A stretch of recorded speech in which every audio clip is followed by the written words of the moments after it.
2024 was actually kind of a notable year for video games.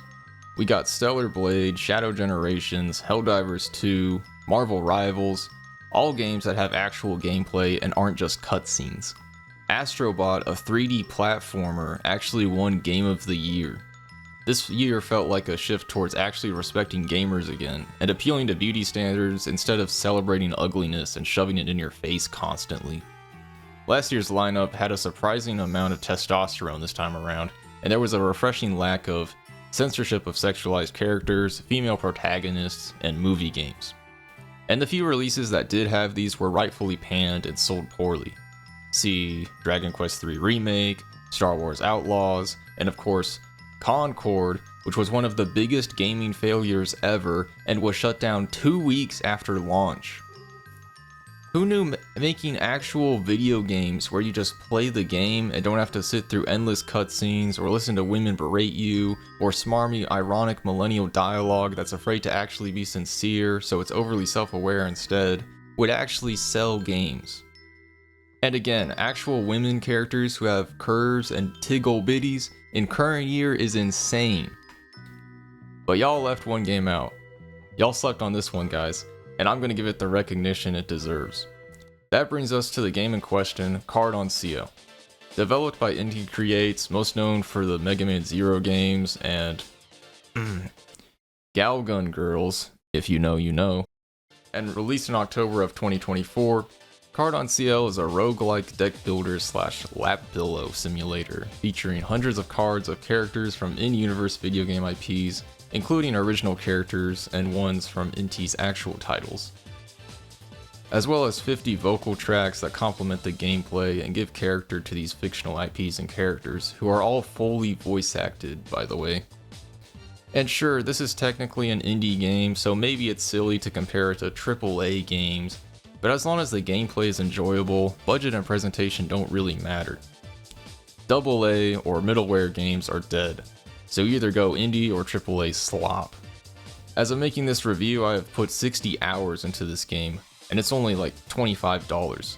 So I think it is very much worth your time, especially if you want a nice, simple game that isn't afraid to give you some good fan service. And trust me, this game has plenty of fan service that'll give Stellar Blade a run for its money easily. Now, I'm not an ultra coomer by any means, but it's impossible to talk about this game without discussing the obvious fan service that the game makes no effort to hide. Who drew that, you? She's underage. Yeah, very nice. It's everywhere. It's in the character designs, it's in the flavor text of the cards, it's in the story scenarios, it's in the cut-in animations, and if you look around online, you can find very risque advertising of the characters they did in Japan.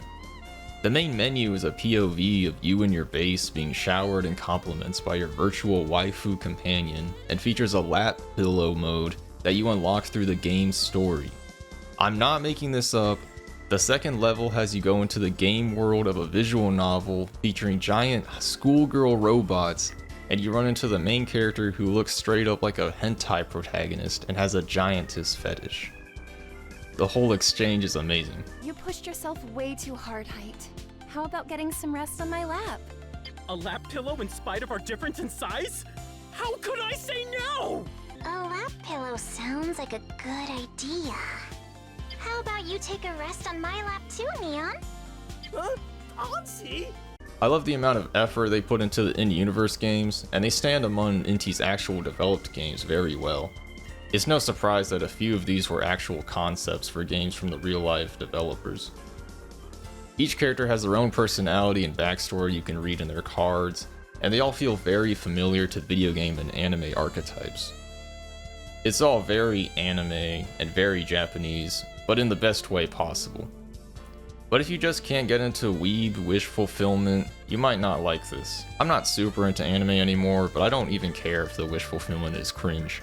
I like stories with people having fulfilling relationships for me to live vicariously through. I'll admit it. She's the oasis we need in this modern society. Same, bro. Same. What the f*** are you saying? And I like some cute things, okay? When everything you consume is cynical and demoralizing, having some wholesome, picturesque displays of intimacy and healthy gender norms once in a while can give you a dopamine shot like nothing else. You as the player receiving encouragement from a female character in a video game is a rarity nowadays, overt intimacy aside. And the fact that the game goes all in on it makes it so much better. The fan service is non-stop and the tits take up half the screen, but there's a lot of heart behind the Coomer stuff, trust me. And I'm sorry, but the lap pillow button is great, and the fact that it exists despite having no effect on the actual gameplay is very amusing.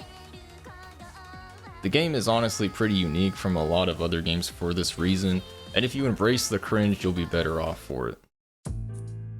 And I did play with English voices, but there is a Japanese subbed as well. There wasn't any cringy localization or meme references or modern writing. There is a card from Galgun Girls titled Zoomer Kunoichi that I thought was pretty funny though. But you may be wondering, okay, it has boob physics, but what about the gameplay?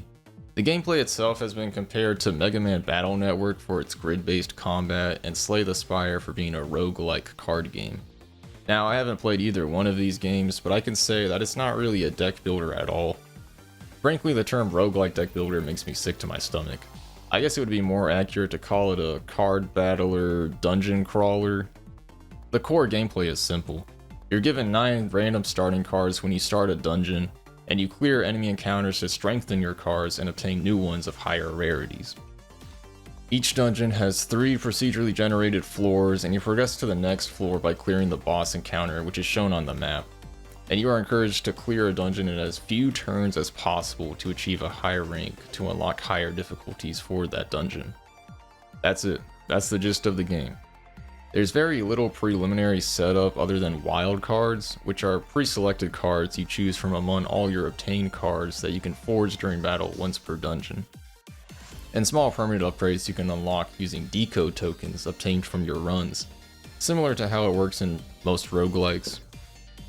The gameplay is very simple without relying on RNG, and when you realize how the game is meant to be played, you will have a great time and can definitely make these dungeons your bitch if you know which cards to go for and what strategy to build around for your runs.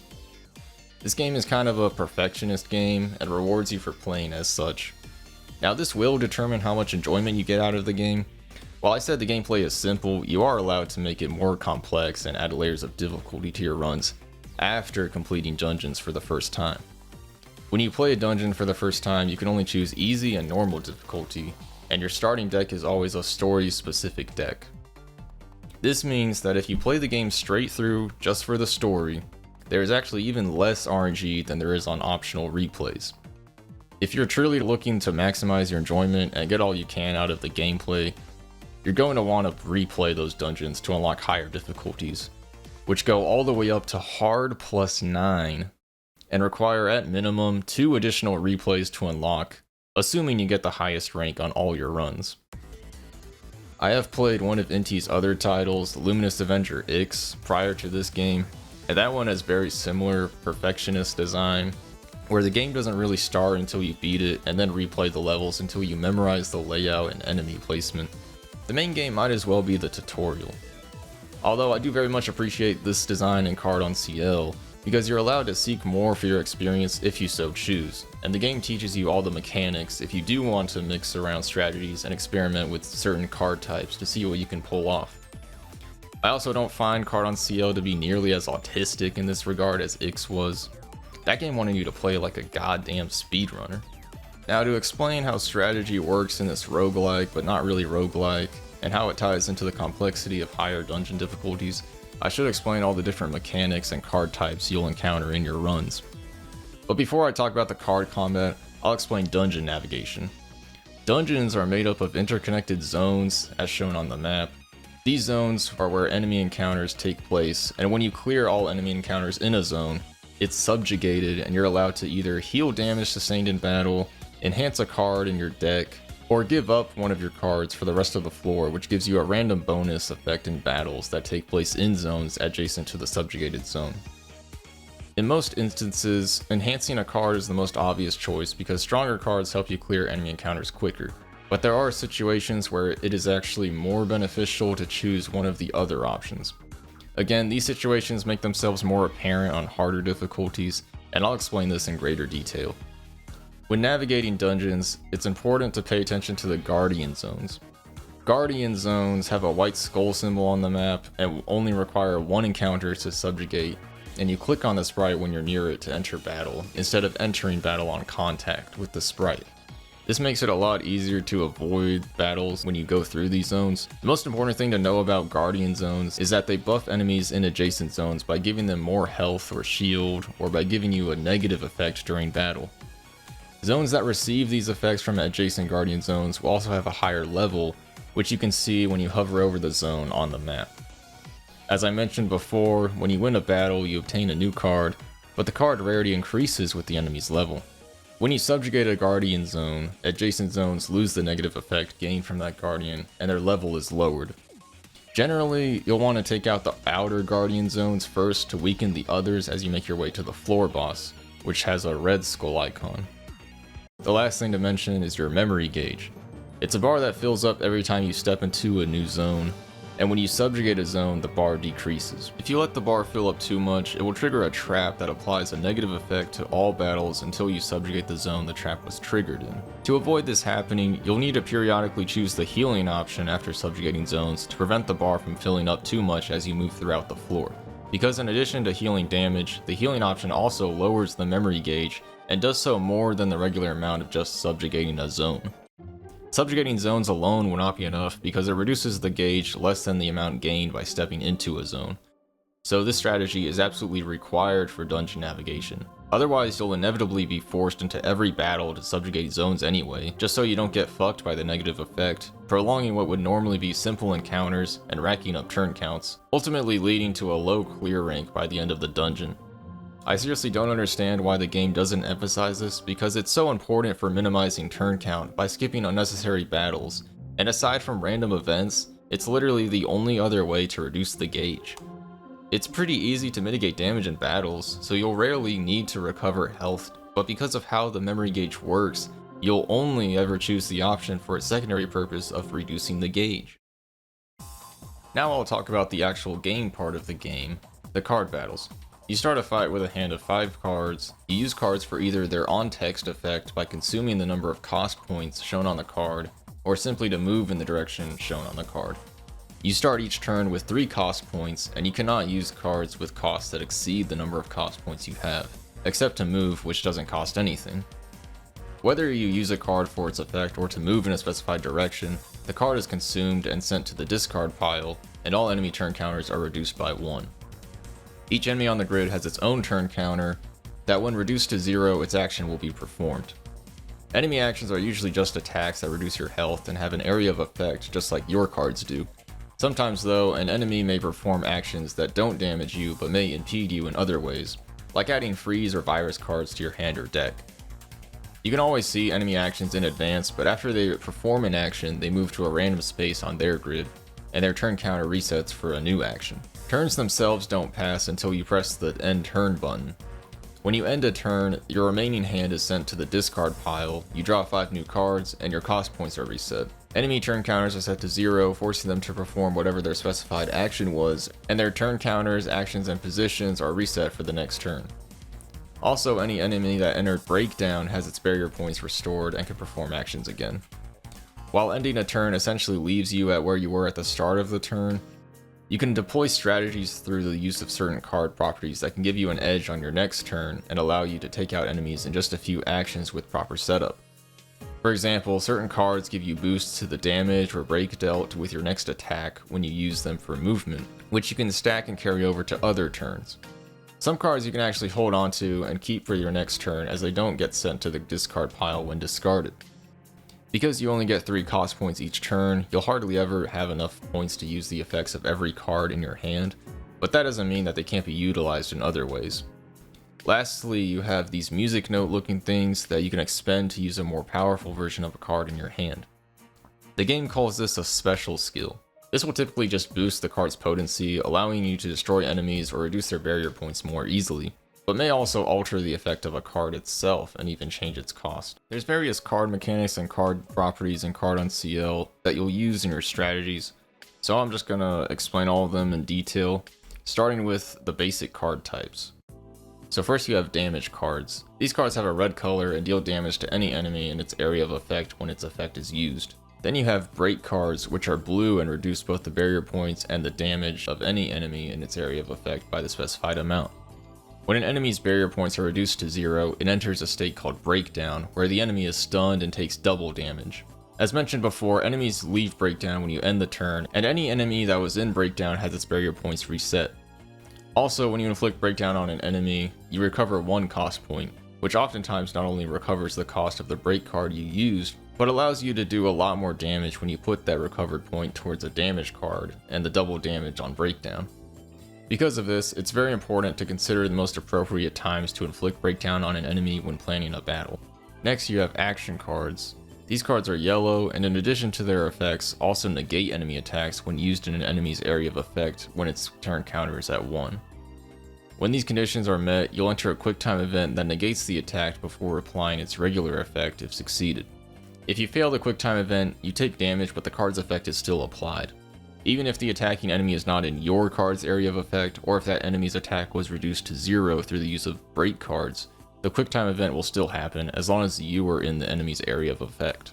I hardly ever recruited action cards because while they can be used to negate damage from enemies, sometimes enemies will have another attack ready immediately after the one you negated, instead of simply idling until you end the turn. By the time you'd have used the action card, you're most likely out of cost points and or cards, so you'd be taking the damage anyway on their next attack, sometimes more than what you would have taken if you just ended your turn instead of using the action card, depending on how the enemy's area of effects have changed. One last thing about action cards, when you boost them by consuming the music note thing I talked about earlier, they'll deal more damage or whatever, but they can't be used to negate an attack. I made that mistake multiple times, boosting the card to get the most I could out of it, only to realize it didn't save me from the attack and I would take like a third of my health, because I didn't bother to use break cards to lower their damage because I thought the action card would save me. And yeah, the action text does disappear from the card when you boost it, but its color stays yellow, so I always just assume it'll work as expected. Support cards. Support cards do a lot of different things, but all have a green color. They can install cheat codes to a card in your hand that give all copies of that card in your deck an extra effect for the rest of the battle. They can draw or search other cards, and a bunch of other things that synergize with other cards' effects and properties. And then there's summon cards. These are trash, never recruit them.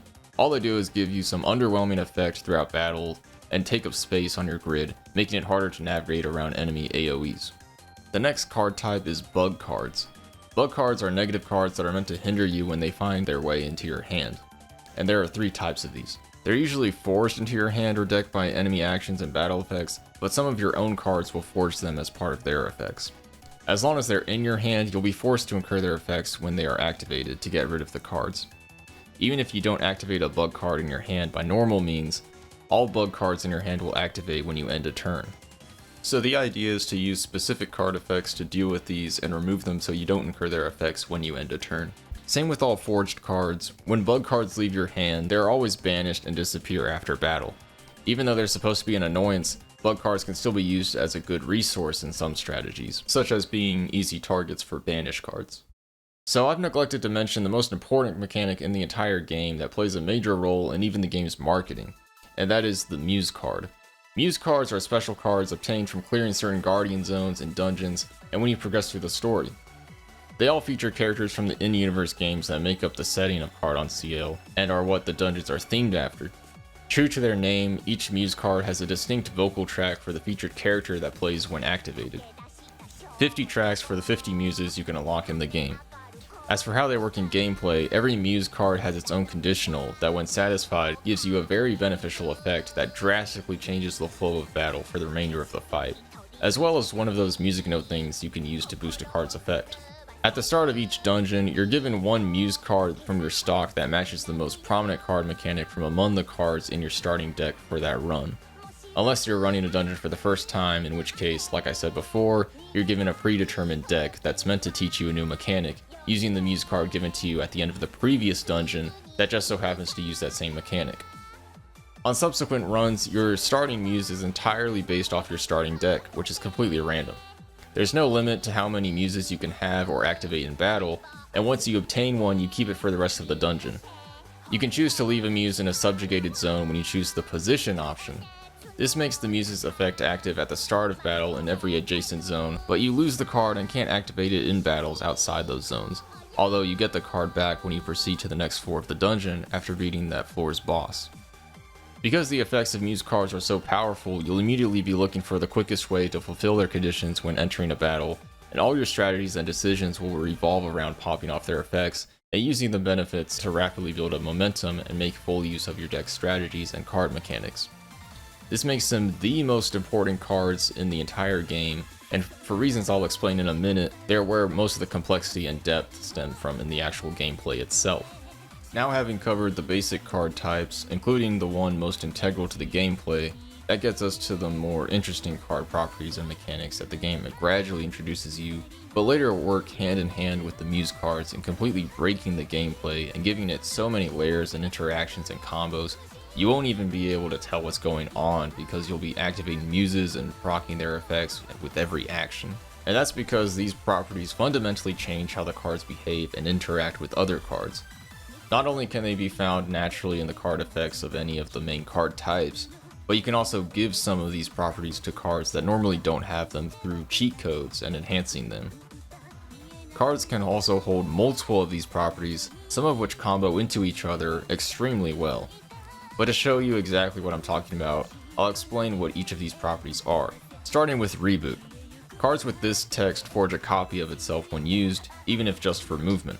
If a card with Reboot would be banished, a copy is forged instead, and the original card stays in your hand. Suspend. Similar to Reboot, cards with Suspend in their text can't be banished and also will not be discarded. When they are discarded, their Suspend counter is decreased by 1 instead. This allows you to hold onto cards you don't use after ending a turn. At higher dungeon difficulties, you'll often encounter negative effects in your battles that will banish or discard the first 3 or so cards in your hand after using a card for the first time every turn, which makes Suspend kind of just a better version of Reboot because it protects cards from being affected in both scenarios. The only trade-off is Suspend doesn't forge copies when activated like Reboot does. Setup. Setup cards will have an additional effect specified in the card text that applies when the card's effect is used when you have exactly 5 cards in hand. This combos with Suspend cards because they don't get discarded when you end a turn, but you still draw your 5 cards the next turn. So you aren't pressured to use a setup card at the start of a turn, and they'll prevent those negative effects I just mentioned from reducing your hand to less than 5 cards. And if you have Reboot applied to a setup card, you can activate the setup effect twice using the forged copy. Update. Update cards have counters on them that go down when you use other cards while in your hand. When you reduce the counter to 0, the effect of the card becomes stronger and the counter goes back up to a higher number for the card to get even stronger as long as it remains in your hand. Suspend is without a doubt the best cheat code you can apply to an update card because it allows you to build the card's strength through multiple turns. Memory Leak. This one is simple. Anytime a card with Memory Leak is used for effect or movement, or if you take damage while a card with Memory Leak is in your hand, a movement card is forged that lets you move in the direction indicated by the card. Debug. When you use the effect of cards with Debug, an additional effect will activate and a specified number of bug cards will be banished from your hand and or deck if you have any. You can still use the effects of Debug cards even if you have no bug cards, you simply just won't do the additional effect. Breakpoint. Breakpoint is more so a separate card effect than something you activate, and you can't apply it to other cards. The most you can do is apply a cheat code to a card that forges a card with Breakpoint when its effect is used. This one is kind of confusing to explain and honestly isn't even fun when you do understand how it works. Basically, Breakpoint cards apply a counter to all enemies in the card's area of effect. And as long as an enemy has this counter, any damage you inflict activates Breakpoint, which causes the damage to count against the enemy's barrier instead of its health. Now, the reason this mechanic is annoying and unfun to use is because if just one enemy has Breakpoint counter and all other enemies don't, those enemies are not affected by your damage cards. It all goes to the enemy with Breakpoint instead, even if it wasn't in your area of effect. Break cards don't activate Breakpoint, and if you break an enemy's barrier, you still can't damage it as long as one of the other fuckers has Breakpoint. There were so many times I broke another enemy's barrier and couldn't do anything because someone else had Breakpoint applied to them and I didn't have the cards to even move over to where the enemy was so I could damage it and remove the counter, much less move back to the first enemy. The whole problem with Breakpoint as a mechanic is that it potentially makes it easier to break enemies' barriers and get cost points back from it, but by the time this happens, you won't have any cards to attack with anyway. Applying Breakpoint to multiple enemies is the only way to make good use of it, but this relies heavily on positioning and enemy placement, which you can't really control. If I have to use my precious cards to position myself a certain way just to pull it off, then what's the point when I could just use those cards for their effects instead? I never had a good time with my runs when the game gave me these cards in my starting deck. The only interesting / cool thing you can do with Breakpoint cards is use them in tandem with virus cards or other cards that deal damage to you, because self-inflicted damage will still activate Breakpoint and cause the enemy to take the damage instead of you. Amp. Amp is really simple. When you use a card to move, you get whatever boost specified on the card. There's Attack Amp and Break Amp, which boosts the damage and break dealt by your next attack, and then there's Draw Amp, which increases the number of cards on your next draw, whether it be from a card effect that draws cards or simply drawing at the beginning of your next turn. You can stack boost effects and have multiple different effects at the same time. Also, the boost effects will not go away when you end your turn. Convert.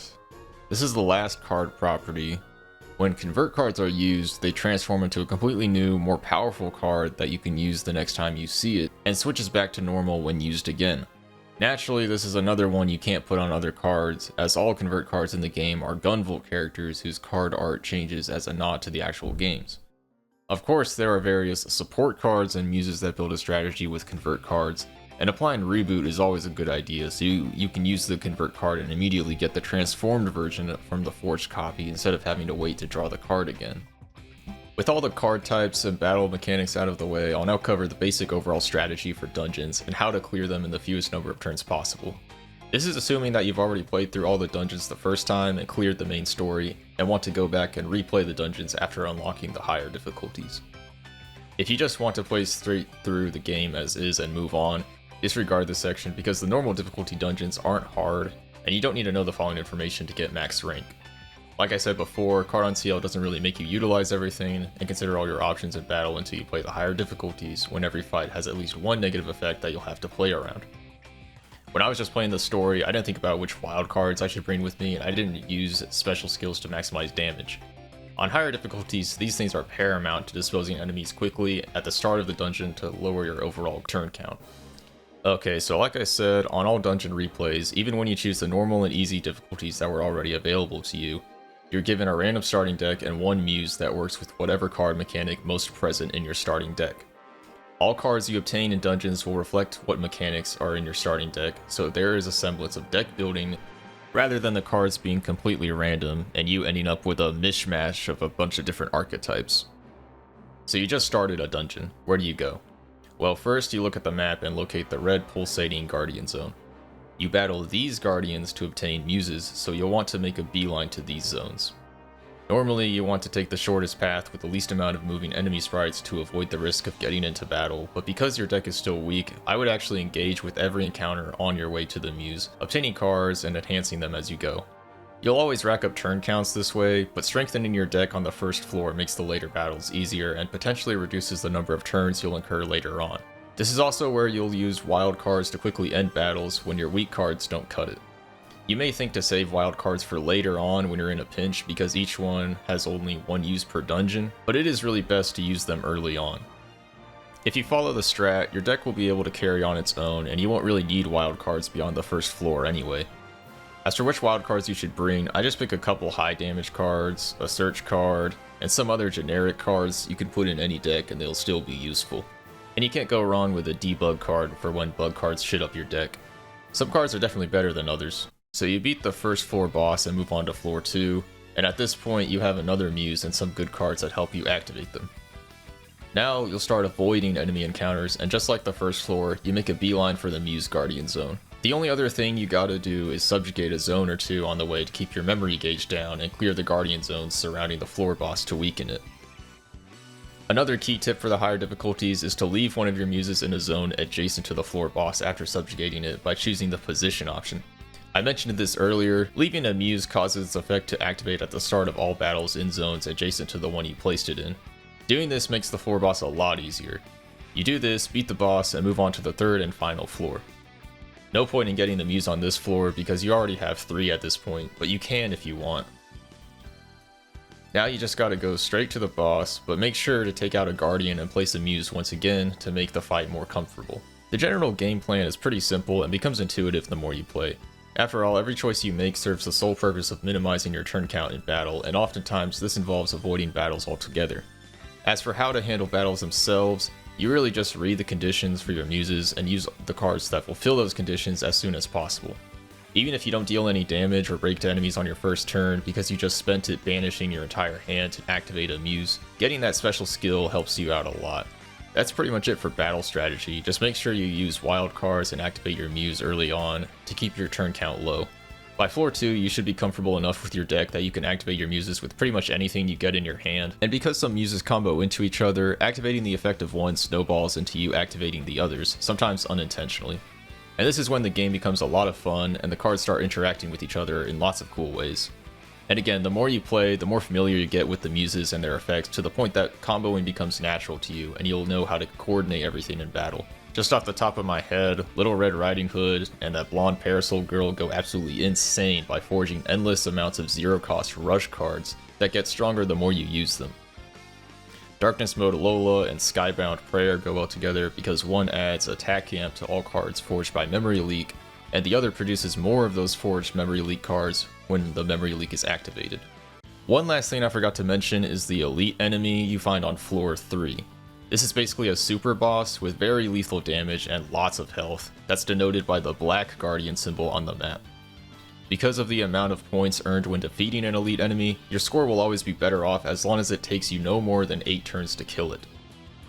Basically, the amount of points you get offsets the deduction of 8 turns to your score, so it would be as if your total turn count was reduced by 8 whenever you defeat an elite enemy, as far as scoring goes. As long as it takes you less than 8 turns to kill an elite enemy, you get a net increase to your score at the end of the dungeon. Keep this in mind when deciding whether or not to fight elite enemies. The scoring system in Card-en-Ciel is simple as well. Clearing all floors of a dungeon puts you at 60,000 points automatically, and automatic rank 3. Obviously, you expect to complete your runs, so the way you can think about it is you don't earn points, but rather you start off at the maximum score, and each turn you take in battle reduces the score. If you take too many turns, you get bumped out of the score brackets, and you finish with a lower rank. Each turn reduces your score by 200 points, and defeating an elite enemy rewards you with 1600, equating to 8 turns worth of points. This rate for turn counts is constant throughout all difficulties, no matter how many turns you rack up, so it's not like you get a greater amount of points taken off every 10 turns or anything like that. It's not exponential. The only change to the scoring system on higher difficulties is the increased threshold to obtain a rank 3, which basically just shortens the margin for the amount of turns you can take. I guess I should briefly go over the story. It's really nothing special, it's standard fare. You play as Neon Nanashiki, a hacker detective who solves cases in full dive virtual reality. The story begins with him receiving an email asking for him to investigate a strange phenomenon affecting a video game called Rust Tactics that's still in development. Upon entering the game's world, he finds the avatar of his client, Anzi, voiced by Christina V, being attacked by out-of-control data known as mods. She gives Neon a virtual deck of cards that he uses to defeat the mods by using similar properties to the rogue data, and together the two navigate the various dungeons to find error fragments to pacify the mods and restore the game world. Each dungeon takes place in the setting of a different game, most of which exist only in-universe, and were created specifically for the setting of Card-en-Ciel. The dungeons visually look identical to each other, just isometric boxes over a different background for each game, as you've seen in the footage, not that you would notice because of how much the developers blur the image. As you explore each dungeon, Neon will tell Anzi about each game, going into detail about their development, reception among gamers such as himself, and the gameplay elements. These parts are actually quite entertaining because even though the games are fictional, they all belong to distinct genres and eras, and are clearly inspired by real games. This gives the commentary a very relatable feeling that reflects common opinions about the state of our own video game industry. It's not a common occurrence to have your video game protagonist straight up complaining to the player about how modern developers are too afraid to put women in skimpy clothes. And the flavor text for the cards are a fun read too. At the end of each game's dungeon, Neon and Anzi encounter its respective protagonists accompanied by a sidekick character whose dynamic piques the interest of Anzi, who tries to imitate their behavior and integrate it with her and Neon's own dynamic. After every 3 dungeons you progress through, a major development happens in the story that takes place in special dungeons called Grand Battle Dungeons. This starts with the appearance of the game's villain, the Nacht, who appears before Neon and Ansi in the game world, and takes the era fragments they've collected to create a dungeon in the real world. Luckily, Neon can use the cards just as he does in the game world, but with less restrictions. This ties into the gimmick of Grand Battle Dungeons, which is your deck being comprised of every copy of every card you've obtained thus far and every muse you've unlocked as well. Stop singing! They're all given to you at the beginning of the dungeon, and only leave your deck when you sustain damage to your health points, which equal the total numbers of cards in your stock. There are 3 Grand Battle Dungeons in the story, and Anoct is the boss of every one. Later it's revealed that he's been collecting the era fragments because they and the mods are the result of reality becoming unstable, and he aims to use these to rewrite it. He uses a lot of words like entropy and quantum. Quantum. Do you guys just put the word quantum in front of everything? But the gist is that the mods represent beings from quantum reality, which when coexisting with regular reality cause the universe to collapse in on itself.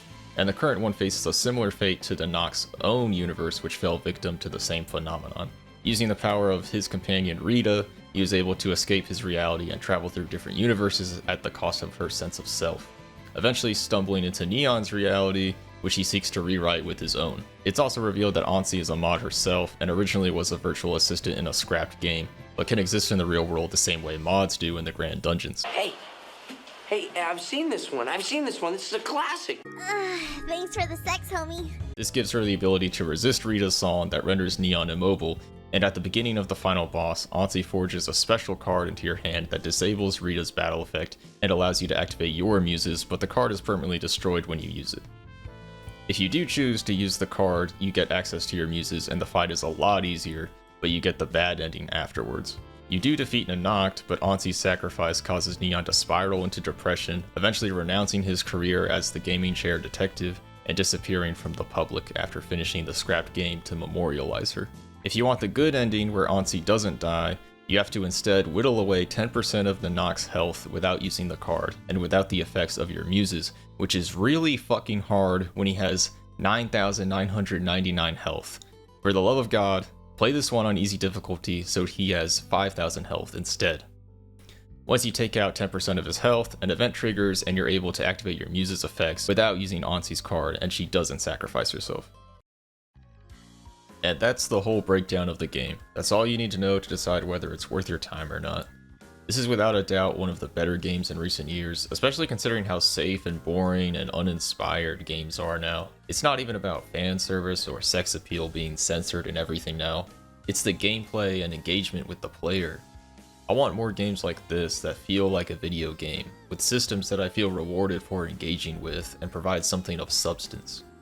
How ironic that a roguelike card game would give me this much fun without it feeling like a meaningless, monotonous grind with no gameplay variety, like so many modern AAA games. And the presentation, immersive backdrops and characters, and the catchy as hell music made the game so much more enjoyable and memorable.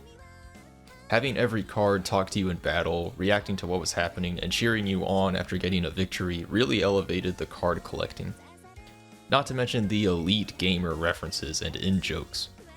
It's just these little things that put a grin on my face and remind me why I enjoy video games.